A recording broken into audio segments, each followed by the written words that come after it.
All right, Corey, as you can see right here at 42nd and 2nd, this is where the protest has now arrived after this day of action. You can see right here behind us, these are all pro-Palestinian protesters at 42nd and 2nd, which just happens to be outside of our studios. This all began around 3 o'clock this afternoon at Baruch College. The protesters marching up to Times Square and then here to Midtown East outside or close to the Israeli consulate. However, there are no pro-Israeli demonstrators, we believe, because the Sabbath is about to begin.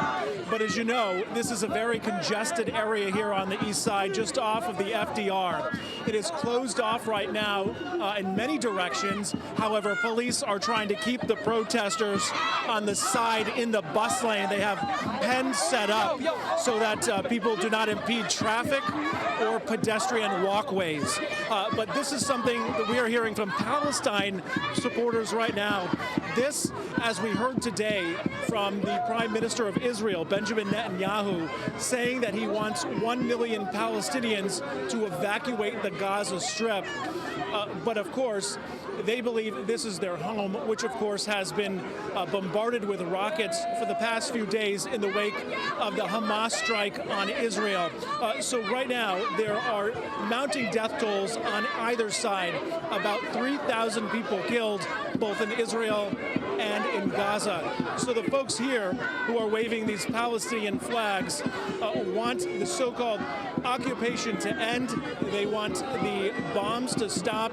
And of course, a lot of the folks who are gathered here also denounce the terrorism and Hamas that was committed against innocent civilians about a week ago to date.